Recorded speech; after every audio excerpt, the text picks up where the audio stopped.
Hi, I'm Melinda, founder of Lessons Up, and today we are going to talk about phone screens.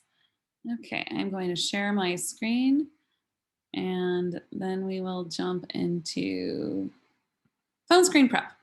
Okay, so this is the beginning of the interview process. Your job is to make a good impression and get this person more excited about you. They should be so excited about you that they are running to the hiring manager or the rest of the team talking about you. So, how do you do this? Well, it starts with your elevator pitch. That first 2 minutes of a call where you tell me a little bit about yourself. You do this by a little bit of context, your most recent role or industry. If you've been in the workforce for a little while, you might mention a previous role or industry, and then a key result. So it sounds something like this. Hi, I'm Melinda. I've been leading growth and operations teams in tech for the last 10 years. Before that, I was a teacher, and most recently, I scaled an on-demand workforce by 20% within 9 months. Boom, done. That's it. Short, short, short. 30 to 45 seconds, and with a key result. Provide that context of what you do, maybe what you did before that. Okay. What is going to happen in a phone screen? They're going to ask you 5 questions, typically. Maybe different variations of these questions, but they will all sound something like this. It starts with, why are you interested in this position? Where are you in your job search? What are your salary expectations? Some logistics about work location or hours, and what can I answer for you about the role? Each of these at the top are an opportunity to drop a key result and tell a little mini story. So, why are you interested in this position? You want to match a point from the job description to your experience. Let's just pretend you're applying for a content marketing role. So you are saying, excuse me, my screen. I'm interested in this role because it gives me the opportunity to lead a content marketing team. I've been responsible for our blog and our newsletter, and I've increased engagement by 30%, and I'm really excited to apply those skills here. Boom. You stated something from the job description, lead a small content marketing team, and you stated some key results. Where are you in your job search? This is also an opportunity to say something from the job description and talk about a key result. I'm seriously talking to a few companies where I'll have the opportunity to run the full lifecycle marketing stack. I've recently increased engagement by right? Again, it's that same thing. Something from the job description on the full life cycle marketing stack, and something from my experience. Also note that we said we're talking seriously to a few other companies. I don't care if you're talking to other companies or not. If you just apply to them, you're talking to them. But you always state that, because companies will give you more attention if they think you're a high priority candidate.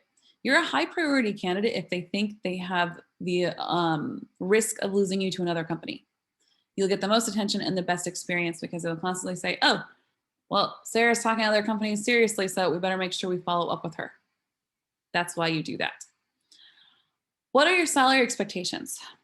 This is an opportunity to show that you're a great person to negotiate with, and it's your opportunity to build allyship and partnership in the negotiation, and also hold your power at the negotiating table. So, thanks for bringing up compensation. It's really important. I want to give you a realistic number. So, I'm going to kind of use this interview process to learn a bit more about the role so I can give you a realistic number. Stop. Now, another way to do this is you can ask their salary range. Thanks for bringing up compensation. It's a really important part of this process, but I want to be able to give you a realistic number. So I'll use this interview to learn a little bit more, and I am curious about your salary range. Pause. So again, I'm excited to learn more about this role so I can give you a realistic number. What is your salary range for this role? Something like that, right? Short, simple, but you're giving them a reason for not stating it right now. If they push and they say, oh, well, we want to make sure we're aligned, so can you give us some idea? Then give them an idea. Give a range, give the high end of the range, and do a little disclaimer depending on compensation. So, yeah, absolutely. I'd be able to say yes to arrange between X and X depending on overall compensation and what I learned about the role. Done. Any logistics about work? The answer is yes, or if it's like a big location change, yes, that's workable. I'd like to talk about the relocation when it makes sense. What questions can I answer for you about the role? This is going to depend on who you're talking to, and we'll get into that a little bit later. We have a little list of questions we'll review. So before we do that, this is your approach to the main questions in the phone screen. Some other things that help you think about this is understanding their goals. So they're here to get an impression of you beyond the resume. Are you the person that matches up with this cover letter and resume they received, right? What's the work chemistry with you? Are you speaking their language? Are you on the same page? Do you really understand what this role is? And do you really know how your strengths and skills relate to it, right? They want to learn enough to decide if they're going to move you forward in the process. And they always do want to find out your salary expectations. But we talked about how to answer that. Okay. To prepare for this, you are going to get 3 examples from your career ready. And in this case, you're going to think like a politician beforehand. You're going to know what you want them to learn about you. So that if they ask a random question, you are prepared to answer it. Remember, interview questions can be answered in 10 different ways. That's why they can ask the same interview question to 10 candidates and get 10 different answers. So you plan out beforehand what you're going to say. And the stories that you tell get bonus points if you refer to a name brand that you've worked with, only because they'll remember it, right? Interesting to statistics, increases, decreases, that just adds credibility to your story. If you just say, yeah, I improved employee satisfaction, it's vague, it's general. Everybody said that to me today. Yeah, I improved employee satisfaction. I ran surveys, and at the beginning of the year, we went from an employee NPS score of, 4 out of 5 stars to 5 out of 5 stars at the end of the year. Oh, cool. I want to know more, right? I'm asking questions. There were interesting statistics, hardcore numbers that make that credible and interesting. Point to interesting problems or point to interesting solutions. This is a person on the other end. Be detailed. Talk through the constraints. Think about, why were you the hero in this situation, and tell that story, paint that picture. To jog your memory about this, there's a lot of ways to develop those ideas for the career stories you're going to tell. I always like to say, think about the difficult people you worked with and how you worked around it. Oftentimes there's a story in there that shows your strengths. You will never speak negatively about a person, of course, but just thinking through that situation. Think about the time a project was going to fail. Everything was going to fall apart. What was the hardest part of your job? What story would you tell at a dinner party? Ask yourself, I should have gotten a raise when, and think about that one time at work that you know about, or if everyone only knew that I did X, Y, and Z to save this project. Think about those things, right? Whatever it takes to get to that story. We have a whole list of prompts for this, so email me if you have any questions. Okay, when you tell your story, you're gonna stand out from other candidates who are using methods like the STAR method or the CAR method. STAR, situation, task, action, result. Great. CAR, challenge, action, result. Sure, I really don't care, as long as you're telling a scenario and how you worked through it. But the way you're gonna stand out from every other candidate is by telling that story, leading with a key result first. So it sounds something like this. Oh, you know what? Thanks for asking about how we prioritize deadlines. I think about this a lot. In fact, at my last company, I delivered X number of projects on time. Here's what happened. Then go into your story.